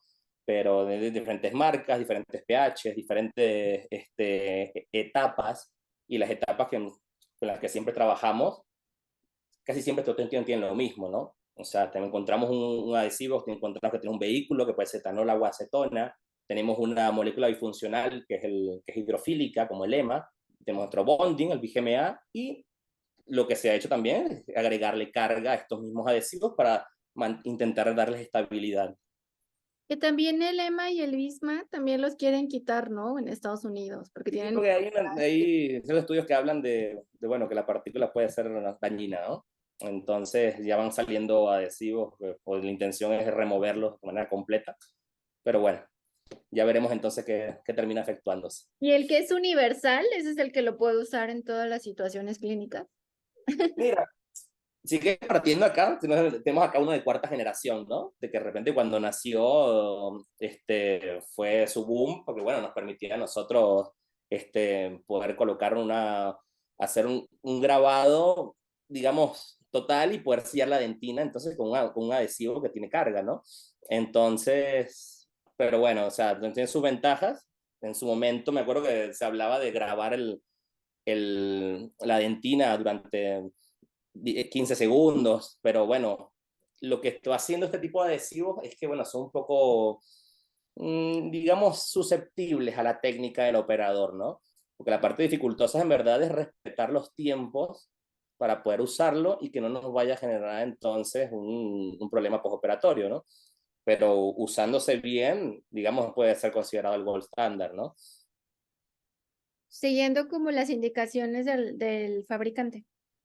Claro, pero eso, todas las indicaciones, pues bueno, diciendo, es que yo creo que por eso sí empezaron a nacer nuevas generaciones de adhesivos, porque lo que intentabas es minimizar los pasos, ¿no? O sea, por algo salió después el de quinta, que unía entonces lo que es los dos botes, pero bueno, parecía como entonces como que la parte hidrofílica y la parte hidrofóbica se metían un poco el pie uno al otro, entonces ese adhesivo salió del mercado, yo no sé si sigue usando, y por Mm. eso salió después el de sexta, o sea, separaron el bote otra vez, lo separaron, colocando un ácido débil y colocando entonces una partícula hidrófoba, como es el BGMA, y que nos permitía trabajar de manera selectiva, o sea, grabar el esmalte y poder nada más imprimar lo que es la dentina y nosotros adherirnos a ella intentando entonces minimizar lo que puede ser la técnica, la fallo en la técnica. Y tenemos entonces los adhesivos universales que salieron, que bueno, yo creo que la mayor ventaja que estos tuvieron fue la integración de la partícula MDP. Y como te dijo ahorita, ya generan estos enlaces covalentes con lo que serían los iones calcio que se liberan en la dentina, en la hidroxiapatita de la dentina, y permiten entonces ya no solo tener una retención micromecánica, sino también entonces enlaces químicos. Y bueno, pero siguen siendo entonces todavía teniendo un ácido muy débil, que no podemos nada más entonces colocarlo sobre el esmalte, tenemos que grabar el esmalte siempre para poder obtener ese correcto patrón de grabado. Entonces, bueno, aquí lo tenemos. Estos pueden ser usados también con sistema de manera de grabado selectivo, autocondicionantes. O sea, la verdad es de que cada vez se intenta facilitar el uso de adhesivos para minimizando técnicas, para minimizar errores. Está bien, la verdad es de que se aditúan casi a todas digamos, a todas las pretensiones que uno tenga en la clínica, ¿no? O sea, a todas las condiciones que nos encontramos, el adhesivo universal se vuelve muy versátil, ¿ok? Ya cuando hablamos entonces de estas ventajas, entrando a la parte de, ok, bueno, si hablamos entonces de sellado dentinario, siempre en pro pensando de que, bueno, ¿cómo vamos a restaurar, no? Dependiendo de lo que nos encontremos, las ventajas clínicas de las preparaciones anatómicas es algo que a mí siempre me llamó la atención porque, bueno, pasaba de que, bueno, ya sellé la dentina, reconstruyo, pero ¿qué sigue? O sea, tenemos que analizar la configuración de nuestra cavidad para determinar cómo va a ser el material restaurador definitivo, porque nosotros estábamos reponiendo, si no sellado dentinario, usamos resinas, que pueden ser resinas tipo bulk o pueden ser resinas tipo core, que nos permiten a nosotros devolver la dentina perdida pero intentar entonces devolver lo que es la estructura que va a soportar el embiste de la oclusión y las condiciones bucales. Entonces tenemos que encontrar materiales que son un poco más resistentes o resinas que son más adecuadas a esa situación. Entonces, entrando a lo que son las preparaciones anatómicas, dependiendo de la configuración que nos toque, ya sea clase 1 o puede ser una clase 2 tipo MOD, en las que se terminan siendo las más complejas porque terminan entonces, digamos, en el tiempo, son las que terminan cediendo mucho más fácil al tipo de fractura oblicua. Entonces, tenemos entonces que hacer recubrimientos cuspídeos, pero en otras situaciones intentamos nada más devolver la estructura perdida, tomando la menor cantidad entonces de esmalte posible, pero siempre rodeándonos 360 del mismo para poder garantizar ese sellado marginal de la restauración. ¿Ok? Entonces ahora se habla mucho más de restauraciones que son biseladas para también poder mejorar lo que es el tema de la integración adhesiva en el esmalte debido a la orientación de los prismas hacia las caras libres y caras proximales. Y también el tema estético, ¿no? O sea, la manera en la que se integra una restauración sobre un diente que está preparado, biselado, va a ser de una manera más uniforme, mucho más sutil, lo que permite entonces que se mimetice mucho más fácil. Pero sí, ¿tú biselas cuando para una mejor adhesión? Muchas veces sí, prefiero tomar entonces un poco de bisel para, digo, las condiciones, los artículos hablan de mejorar las condiciones adhesivas, ¿no? Porque debido a que si el esmalte se encuentra en una posibilidad de que empieza a abrirse de esta manera, si tú biselas, puedes encontrarte con un patrón de grabado mucho más uniforme en el esmalte. Ok. Entonces, bueno, eso ya en ciertos casos, ¿no? Muchas veces se habla también de que, bueno, ¿para qué desgastar más? Pero bueno, ya hay cada condición. Sí, Lo porque siento que importante, la adhesión vino eso, a ser como la odontología mínimamente invasiva. claro, lo que pasa es que muchas veces también nosotros entramos en mínimamente invasiva, es desgastar menos y no lo necesario. Ujú. O sea, hay un tema de que no es que no, sin desgaste, pero si ese desgaste promueve para que pueda ser más longevo la restauración, que es más mínimamente invasivo. Claro, sí me va a durar más y no se va a caer y claro. Exactamente, es como respetar los grosores de las restauraciones, los grosores entonces indicados de los fabricantes, ¿no? Dicen de que, no, es que yo hago restauraciones de punto 1, punto 2, excelente, pero de Ujú. repente te encuentras entonces que ese grosor en una cúspide funcional termina entonces cediendo y se genera entonces, tienes que hacer un recambio de la restauración en el que vas a tener que volver a desgastar entonces la dentina, sé que se vuelve entonces más invasiva, se vuelve más invasivo el tratamiento. Ándale. Entonces siempre son cosas que tenemos que tener en cuenta a la hora de nosotros a la hora de rehabilitar cualquier pieza. Esto es lo que te decía, el espacio, ¿no? De cuando aumentamos la dimensión, de repente podemos ganar un poco más de espacio y poder devolver nada más lo faltante. La ventaja que siempre tiene la resina, de repente en protocolos como el que te hablaba ahorita, es de que, bueno, la resina podemos trabajarla en grosores bastante delgados cuando son estampados, pero si lo queremos hacer todo lo que sea fresado, nosotros siempre vamos a contar con indicaciones de fabricante de grosores establecidos para que no cedan durante la misma máquina, el mismo fresado en la máquina y también para que se efectúen de manera óptima en las condiciones bucales. ¿Ok? Entonces, bueno, como te decía, las configuraciones cavitarias siempre se va a volver algo muy importante y el entendimiento entonces de las fuerzas como embisten en cada una de las zonas de la boca, ¿no? Estos son aproximaciones de cómo puede ser en las zonas, mientras más se acercan a las zonas cerca de los maceteros, vamos a encontrar entonces mayor fuerza y mientras más nos alejamos, bueno, va disminuyendo. Por eso el canino se usa siempre como diente de guía de esa oclusión, porque está un poco alejado de los maceteros, pero tampoco se vuelve un anterior fijo, ¿no? O sea, que termina entonces, puede recibir el embiste como si fuera un poco el tema como si fuera un diente posterior. Entonces, una de las grandes ventajas que nos da la guía canina es eso, ¿no? Poder hacer un poco de tripodismo con los músculos para poder evitar entonces de que cuando el cierre se efectúe sean ellos los que choquen y los dientes no sean entonces los de atrás los que se reciban la fuerza de manera entonces tan intensa. Y Se los busca dientes de adelante, que bueno, fuerza que siempre, distribuida, ¿no? claro, uno intenta siempre, en oclusión uno siempre intenta distribuir las fuerzas, sabiendo las condiciones en las que se encuentra cada uno de los dientes. El canino es la pieza que tiene la raíz más larga y más ancha. O sea, ahí está justo posicionado en el arco, en una posición que le va a permitir entonces poder recibir fuerzas axiales y hasta fuerzas laterales. Entonces, así nos protege los dientes anteriores en ese cierre y a los dientes posteriores en esa apertura. ¿Ok? Y bueno, sabes que algo que me platicó una vez viendo la conferencia del doctor Sidney Quina allá en Argentina, me acuerdo que siempre hablaba de que, bueno, si hablando del tipo de fuerzas en las que se pueden llevar a efectuar en la boca, ¿no te ha pasado de que siempre hablan de, bueno, decir de que, no, sabes que yo pongo la circonia porque la circonia no, o sea, es el material más duro, no es el mejor? Eso se Sí, hablaba mucho tiempo, ¿no? Entonces pasaba a decir, bueno, ¿por qué tenemos que elegir el material más duro? O sea, ¿cuál es la razón? no, y Si va a la, desgastar, siento que al antagonista, ¿no? exactamente, y es que lo que pasa es que te ponías a analizar, y el doctor ni siquiera lo platicaba de esta manera que siempre se me quedó muy grabado, es que decía de que si se fractura la corona, ¿de quién es culpa? Del dentista, ¿Del dentista? ¿Y si se fractura el diente? del dentista. Pero el paciente es más fácil que acepte de que es su diente el que se Ah, vio, bueno, sí, sí, sí. entonces como que es su Sí, culpa, la culpa del paciente. claro. Entonces el tema de usar un Me lo material tan puso duro usted, van a decir. Ujú. muchas veces es para poder asegurarte entonces de que el paciente, de que no vuelva porque se le rompió la corona. Claro.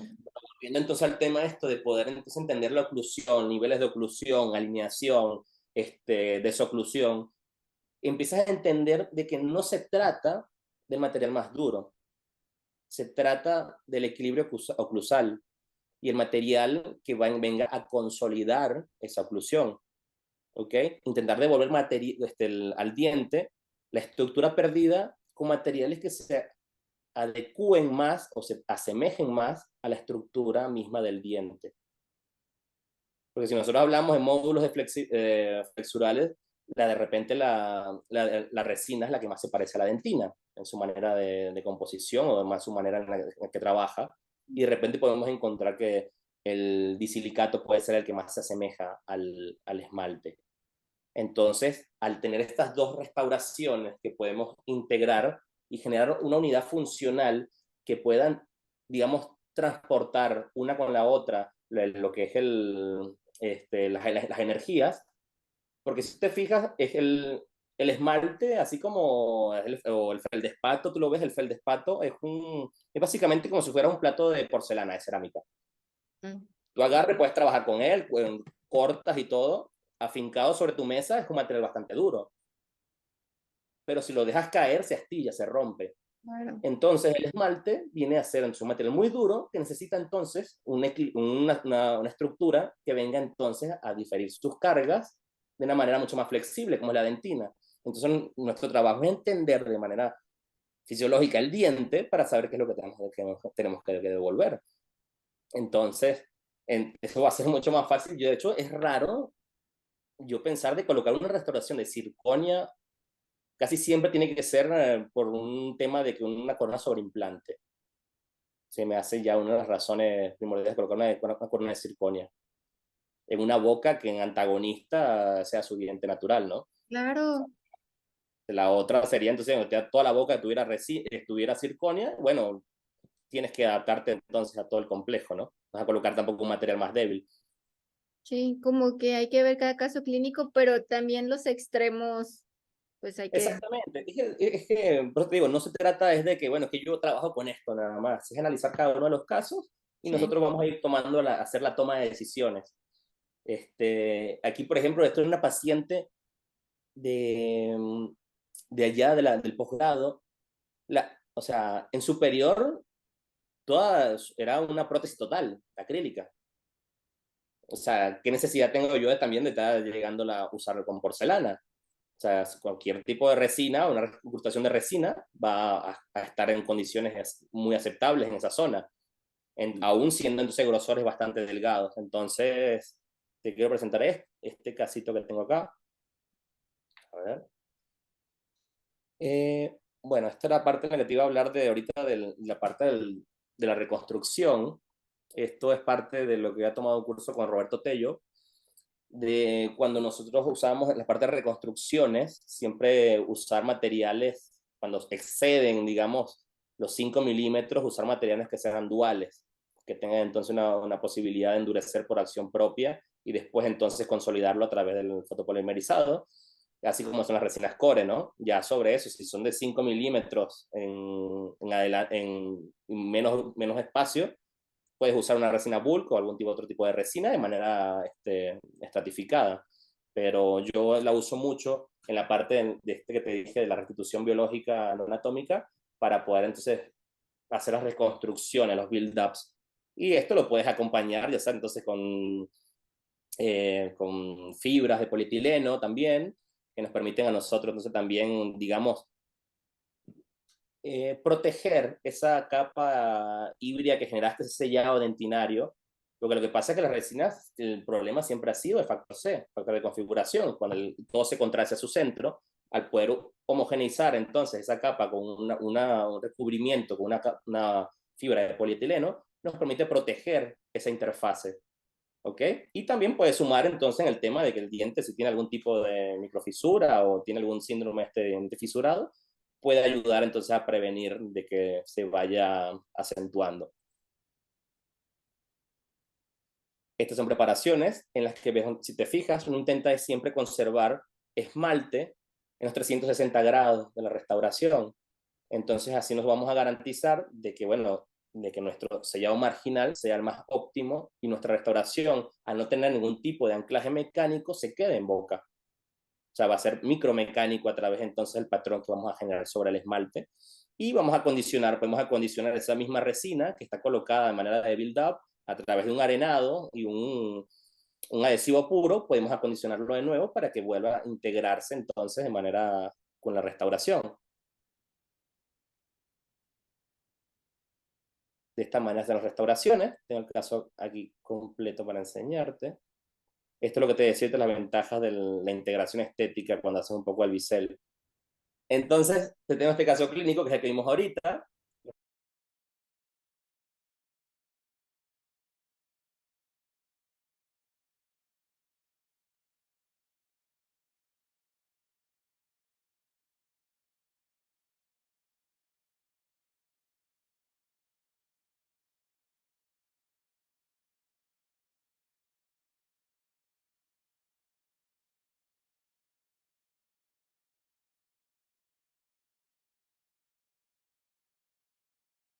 Voy a entrar en la parte de indicaciones de cómo se acondicionan restauraciones de resina, para que Ah, no te fijes en ese tipo de sentidos. Pero bueno, tenemos la parte de las indicaciones, restauraciones adhesivas, casi siempre es cuándo voy a hacer la indirecta, cuándo voy a hacer la directa, ¿no? Y todo va a depender de la configuración a partir de la remoción de la lesión. Encontramos que si es una clase de 1 y una clase de 2 pequeñas, podemos hacerlo de manera directa y de manera indirecta, que son ya cuando tenemos que hacer algún tipo de recubrimiento cuspidio, intentamos de que ya hacerlo de manera indirecta. Esto es lo que te hablaba entonces ahorita, de una reconstrucción, se hace un sellado dentinario, se hace el build-up y se hace entonces el tallado, intentando entonces conservar la mayor cantidad de esmalte. Si te fijas, de repente aquí donde más análisis tenemos que hacer es de que si tenemos esmalte que no tiene nada de soporte dentinario, es un esmalte que está muy flojo, nosotros tenemos entonces que reforzarlo con el build-up y hacer el recubrimiento cuspidio para prevenir entonces que esas zonas vayan de sobrecarga se vayan entonces a generar una fractura. Entonces, bueno, aquí está el que me había pedido, este es el acondicionamiento del sustrato, o sea, cuando es el diente, o sea, cuando entramos a un diente de inicio, lo que tenemos que hacer es un tipo de limpieza mecánica, y eso lo hacemos entonces con una profilaxis con tipo de brocha, con piedra pómez o pasta profiláctica. Después se arena con óxido de aluminio a 50 newtons o 3 bares de presión a 1 centímetro de distancia, lavar y secar, ácido fosfórico, y aquí te lo voy mostrando, porque lo había dividido. Esto es el arenado, aquí está lavar y sequito, ácido fosfórico, básicamente entonces para acondicionar el esmalte y limpiar entonces los remanentes del óxido de aluminio. Se acondiciona ya entonces con un adhesivo Y esta es la parte entonces en la que se condiciona a la resina. La resina se tiene que arenar, después entonces limpiar también con el fosfórico y se aplica un adhesivo. Ya puede ser entonces tu adhesivo universal o puede ser entonces tu segundo bote de un adhesivo de sexta generación. Entonces de repente, algo que me pregunta mucho es, ¿y el adhesivo se fotocura? O sea, muchas veces se confunde. Dicen, no, es que no, yo prefiero colocarlo todo junto para que no me genere una película. El adhesivo lo recomendable es fotocurarlo. Siempre cuando uno elimina el solvente de un adhesivo, y tienes que irlo haciendo de manera, digamos, adecuada, minuciosa, muchas veces entonces tienes que verlo con magnificación para ver que entonces de que no se te esté empozando el adhesivo. Y bueno, ya cuando uno lo arena, digamos, la tensión superficial de estas estructuras permite entonces que la energía superficial se aumente y así absorban más el adhesivo, entonces no te pasa eso. Ok.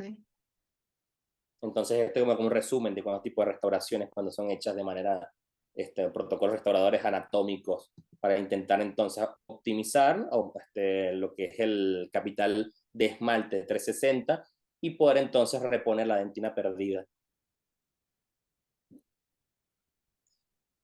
Otras situaciones en las que nos vemos de repente es trabajo solo en esmalte. En la parte del esmalte nos encontramos que hay restauraciones de que, bueno, va a ser mucho más fácil trabajar, pero que también tenemos que tener sentido en el protocolo que le estamos dando. Si yo puedo usar un adhesivo puro, si estamos trabajando nada más en esmalte, vamos a poder contar con mejores valores de adhesión. Porque como te decía, ahorita partimos y hablamos entonces del aislado, vamos a hablar entonces de los adhesivos, y me acuerdo que tengo otro amigo allá también en Argentina que cuando nos explicaba un poco de adhesión, me decía de que tú lo que vas haciendo es que vas sumando a tu bolsita de megapascales en adhesión. O sea, tener cuidado en todos los protocolos, en cada uno de los pasos, porque de repente ya parece como que uno se agobia con tantos pasos que van apareciendo. Pero lo Sí. que uno intenta es poder entonces obtener la mayor cantidad de adhesión. O sea, digamos, en un número, si tú quieres obtener, entonces de repente, no sé, si obtuviste 30, pero tenías la posibilidad de llegar a 40, no te gustaría, ¿no? O sea, fuera lo mejor. Entonces, el entendimiento de que el respeto de cada uno de los pasos no va a decir de que, bueno, es que yo a mí no se me cae la restauración así. No quiere decir que no tengas adhesión. Quiere decir que tan buena puede llegar a ser tu adhesión. Como el ¿Ok? caso pasado, que se ve el muñón muy pequeño y que podamos decir, es que se va a caer, con la adhesión no va a Exactamente. ser suficiente. Mira, yo hace poco subí una historia en el que es una preparación en un 7 en el que el espacio oclusal era corto, entonces y ya teniendo doncia también, se le hice el build-up y todo, y tuve entonces que hacer una preparación bastante baja de altura, entonces, pero con esmalte en los 360 grados del diente. Entonces, muchas personas me decían de que, ¿con qué lo vas a pegar, no? O sea, pues piensan de que es el cemento que va a hacer todo el trabajo, ¿no? Sí, Pero ya cuando uno entiende cada uno de los pasos, entiende los sustratos al que te vas a adherir, entiendes el material que vas a colocar, ya no se trata algo de confiar. Yo creo que ya no está en entendimiento y puede tomar entonces estas decisiones que son un poco más atrevidas, porque no es como que te va a sorprender de que no se te caiga. es basado en evidencias y es ciencia. Exactamente. Entonces, porque si tú agarras ese tipo de piezas y decías, no, si es que, ¿qué le hubieras hecho? Le hubieras hecho una corona. ¿Sabes? ¿Y en Ujú. dónde vas a colocar? O sea, vas a llevarte el esmalte que te quedaba para poder tener un tipo de mini anclaje. Y no sé, prefiero seguir entonces pensando de que es una solución más lógica. Claro, y duradera. Exactamente. Porque cada vez que nosotros hacemos adhesión, yo creo, y esto lo tomo al doctor Aravena Díaz, que me acuerdo que nosotros intentamos de que el fusil sea la restauración, no el diente. Porque el problema es que volvemos, nosotros si tomamos el tiempo de educar a nuestros pacientes y de que entiendan los protocolos que los que trabajamos, y ellos mismos van entonces a entender que se cae una restauración, o sea, o si se fractura, que sea la restauración y no el diente, nos va a mantener entonces todavía con suficiente capital dental para poder nosotros poder seguir trabajando. pero malo entonces hacer restauraciones que sean más invasivas, donde cuando ocurra algún tipo de fallo, sea mucho más entonces, mucho más sublime, que termine entonces llevando al fracaso total y la extracción o de la pieza, o tratamientos mucho más invasivos. Entonces, yo creo que es eso, yo creo que los pacientes cada vez lo van entendiendo más, porque ya no estamos en la misma generación de repente como nuestros padres, que encontramos que son bocas que están más trabajadas con restauraciones, amalgamas muy grandes, ausencia, prótesis, ese tipo de cosas. Estamos encontrando ya pacientes entonces en las que vamos a trabajar con mucha cantidad de dientes. Entonces, respetar lo que es este mismo ciclo restaurador es lo que nos va a permitir a nosotros que estos pacientes los atiendas a corta edad y que puedan volver contigo ya a la mediana edad y puedan nosotros seguir entonces trabajando y poder seguir bateando un poco más allá, de manera coloquial mencionarlo, ¿no? Un Sí, poco más allá lo que es algún tratamiento mucho más invasivo, ¿no? O sí, sea, para yo que creo que eso es no sé, el diente. exactamente, yo le digo a mis pacientes, son cosas que yo me haría en mi boca. Ujú, claro. No es como que, bueno, sí, yo me lo haría de esta manera en mi boca. O sea, Sí, bueno, con ese tipo de seguridad te lo digo. siempre hay que empezar como de menos a más. A lo mejor dices, empiezo con una resina, ¿para qué le pongo una corona? Exactamente, pero acá arrancamos entonces ya siendo más invasivos, cuando nos encontremos entonces en un periodo en el que, bueno, cuando toca remover esa corona, porque ¿quién quita una corona y se encuentra con estado perfecto? A menos que se le hayan colocado hace un par de meses, pero ya llegan pacientes que ya tienen un año con la corona y te quedas y ya hay degradación de la estructura. Entonces tienes que tocarla más para poder entonces afinar, porque muchas veces entonces son preparaciones tampoco que son óptimas, entonces nosotros tenemos que preparar, sobrepreparar y terminar generando entonces mucha más pérdida de estructura. ¿Y dónde va a terminar esa pieza? Sí, en la mano del paciente. Sí, sí. Entonces yo creo que eso es lo que siempre es la filosofía de trabajo, en eso se basa. Yo creo en los protocolos biomiméticos que yo siempre lo intento asimilar, es como odontología restauradora moderna. O Mm, sea, porque no intenta de repente congraciarse muchas veces, pero lo que uno hace en verdad es mantenerse actualizado e intentas entonces llevar protocolos que sean más modernos, que sean los actuales y que sean entonces basados en evidencia, como dices tú, y eso es lo que nos va a permitir a nosotros poder entonces tomar estos brincos que de repente muchos se les hace difícil entender porque todavía no, en verdad como mismo no lo entienden. sí, pero la adhesión sí vino a cambiar mucho. Claro, sí, como dicen, la biomimética es algo que ya existía, pero lo que pasa es que los materiales no acompañaban, ¿no? Ahorita nos encontramos con un abanico de posibilidades que nos permite entonces a nosotros a venir a trabajar de manera más óptima y poder entonces en verdad hacer un servicio hacia el paciente que sea entonces mucho más íntegro y, digamos, duradero, o sea, intentando siempre respetar la biología y las estructuras del diente. Claro. Entonces, bueno, este caso que te menciono acá es también sobre esmalte, o sea, pacientes que tienen restauraciones defectuosas en el sector anterior y están filtradas, y de repente podemos encontrar entonces también un lateral que tiene un poco el diastema y un poco conoideo, ¿no? En relación al otro. Entonces, de maneras, con resinas directas podemos entonces también mejorar la estética y también entonces poder hacer más simétrico lo que es la curvatura de la sonrisa ahí con simples agregados, nada de desgaste. Te fijas acá, se acondiciona el esmalte, o sea, son, los mismos, son protocolos muy parecidos, lo único que vamos a hacer entonces no necesitamos un primer, pero sí podemos entonces mismo arenar, porque el arenado, mucha gente lo ve como que es algo que va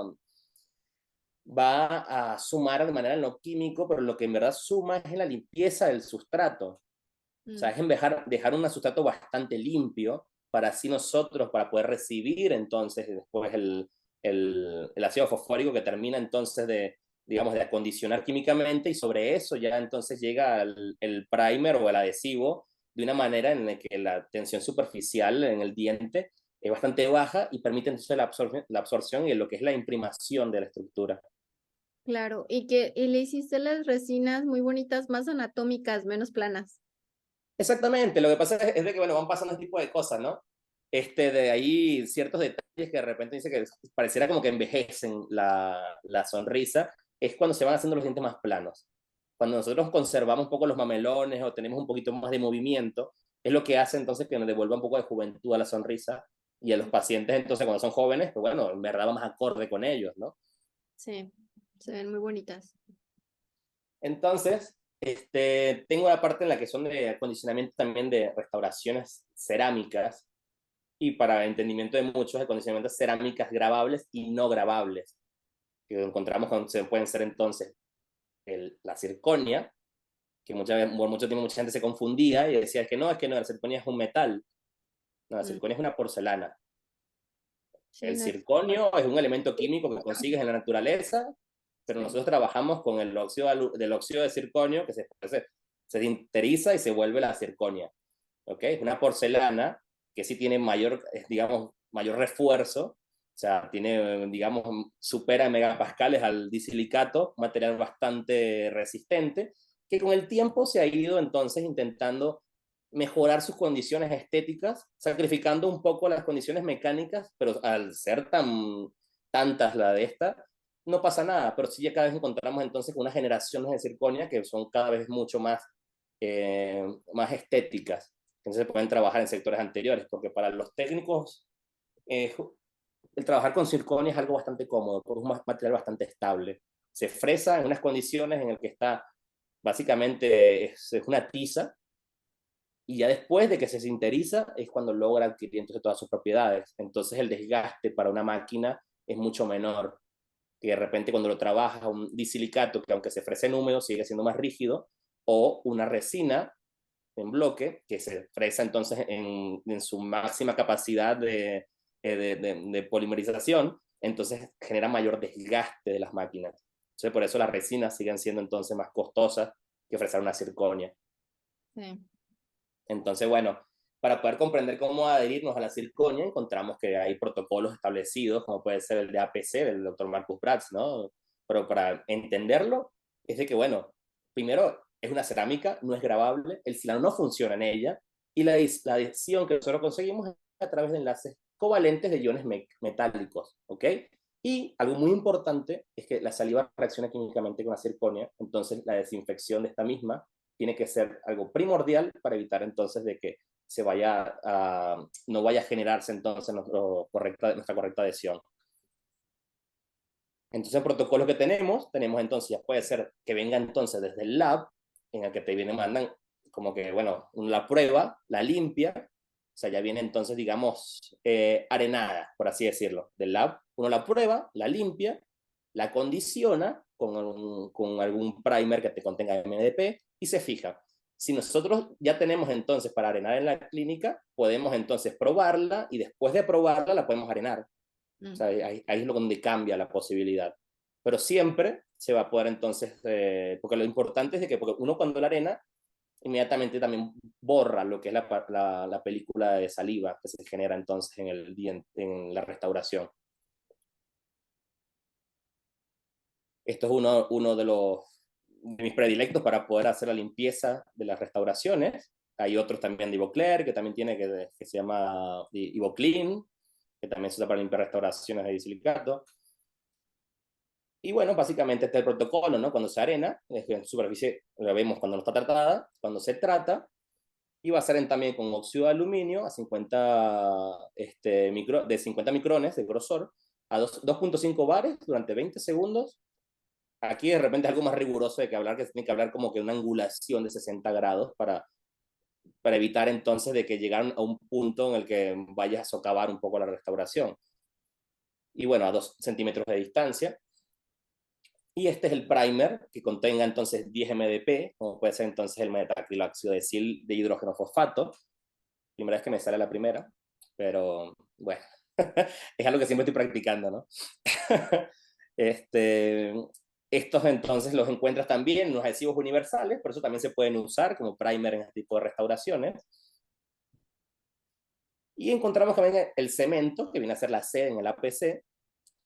Hay cementos que han salido en el mercado que ya son autocondicionantes, autoadhesivos y autocondicionantes, que contienen también entonces MDP, entonces ya no tienes, como que te permiten entonces ahorrarte el paso del primer. O sea que ya sería básicamente nada más usar una jeringa de estas para poder colocar la restauración, respetando los pasos previos del protocolo.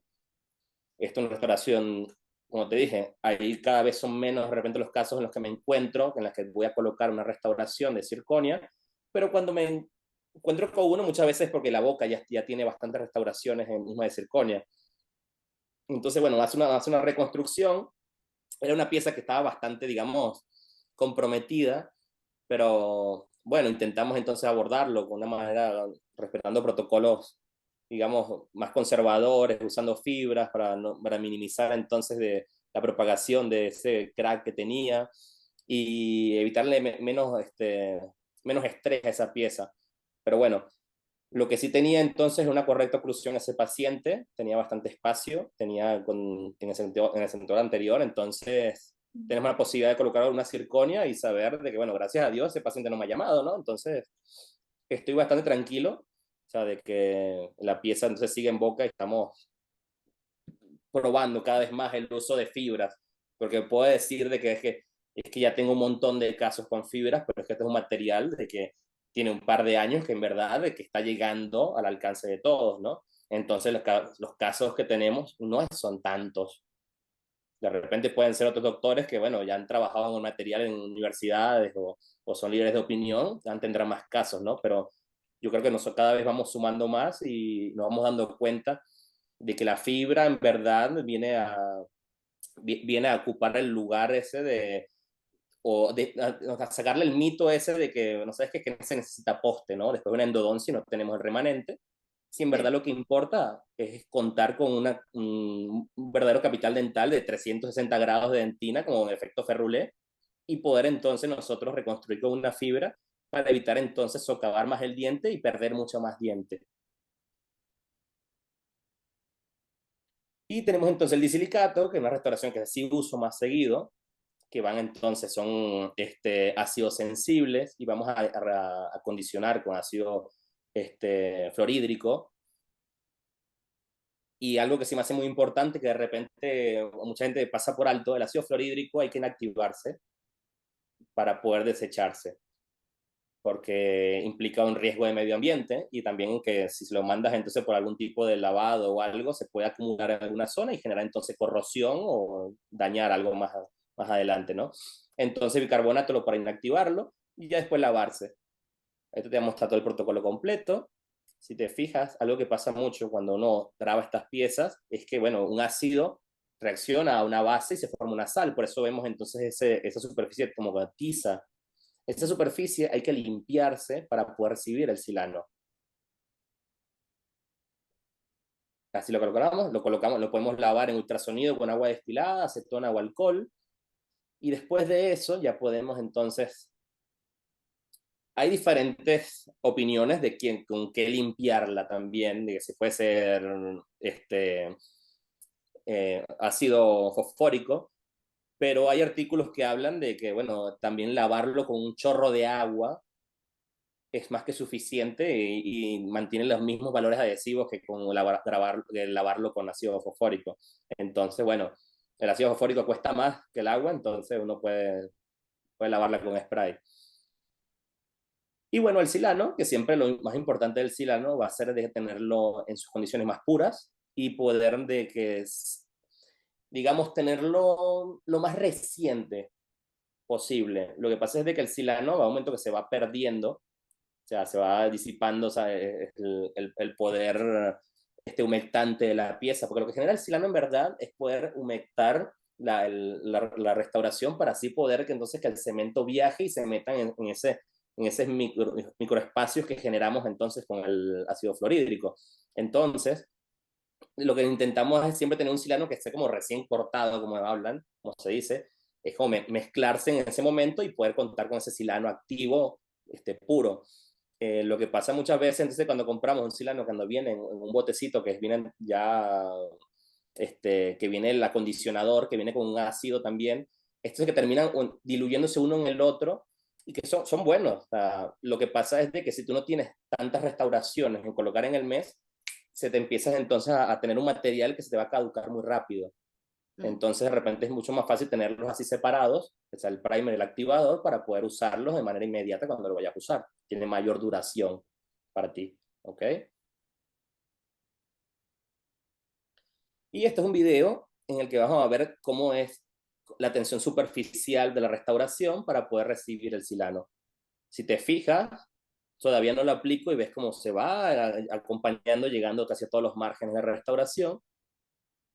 Este silano, ya después entonces, ya colocado sobre la restauración, se puede precalentar, colocarse a 100 grados durante un par de minutos para poder entonces así, digamos, madurar ese silano y ya después dejarlo listo para poder la parte de la cementación.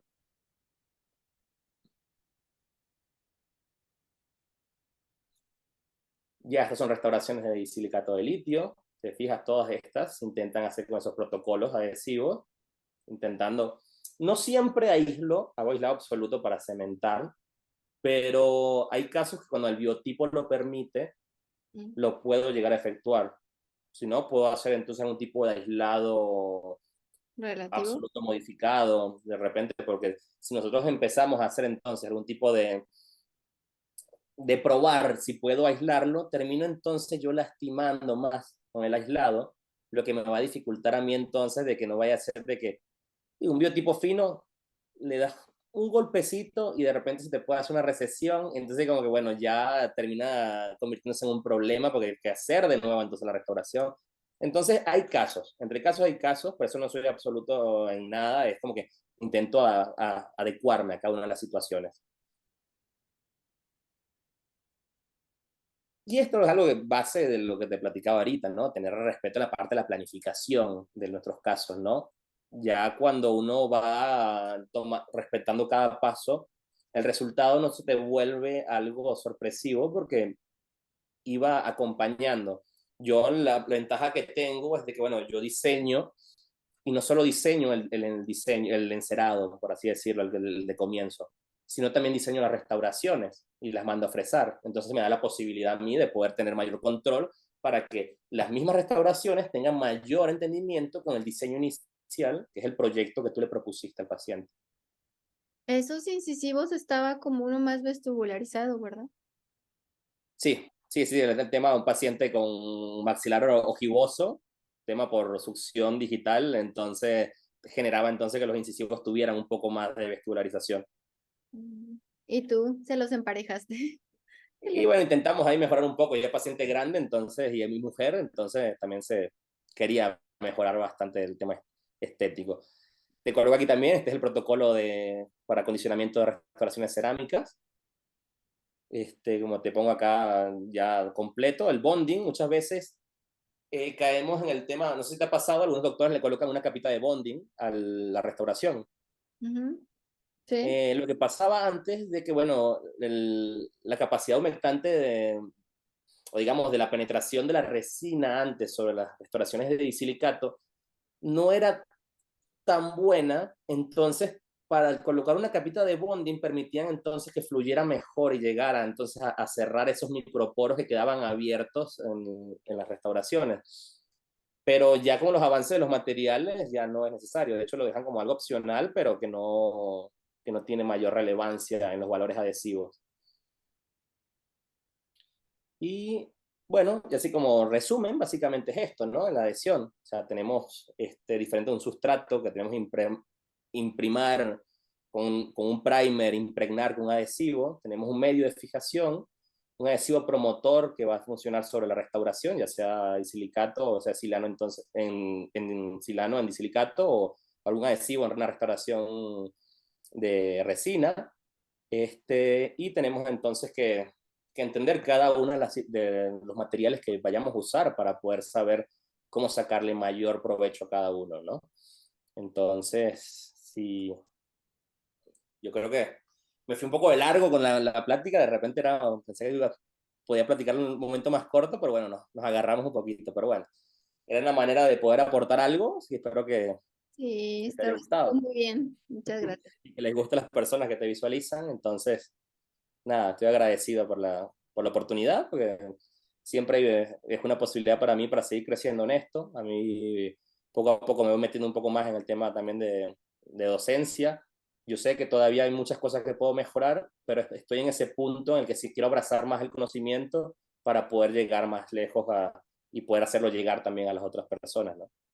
Sí, no, agradezco mucho que te dieras el tiempo, que aceptaras esta invitación y que estés aquí en Odontoblog. Platícanos de tus cursos para quien les interese de fotografía clínica.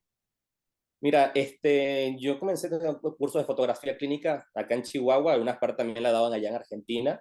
Se aboca más que nada en eso, ¿no? En fotografía se llama Functional Dental Photography, con el tema de que son protocolos de realización en clínicas, intentando ayudar también en la parte de, digamos, de diagnóstico, planificación, flujo digital. Y bueno, la verdad es que lo puede tomar una persona que va iniciando también en la fotografía, porque vamos desde las bases también para poder entonces sacarle mayor provecho a la herramienta de la cámara. Entonces, bueno, ahí Los sí, das ahorita está en interesada. Chihuahua. Si a alguien les interesa, te pueden contactar en tu Instagram. Claro que sí, yo siempre estoy abierto ahí a platicar, estoy ahí muy abierto, la verdad. Lo que pueda aportar, ayudar, compartir, siempre estoy dispuesto. No, muchas gracias. Y también si les interesan tus cursos o te quieren derivar a algún paciente, pues estás en Chihuahua, Chihuahua, ¿verdad? Exactamente, lo que estamos, lo que se necesite. Muy bien, pues gracias, doctor Andrés, por tu tiempo, por tus conocimientos, por venir un ratito, por aceptar la invitación. Sígalo en sus redes sociales. Nada más estás en Instagram como andrescurra.od o tienes Correcto. una red social profesional o es la única la que te pueden Y es la contactar. única, ahí tengo LinkedIn, pero que la verdad es que casi no lo he actualizado.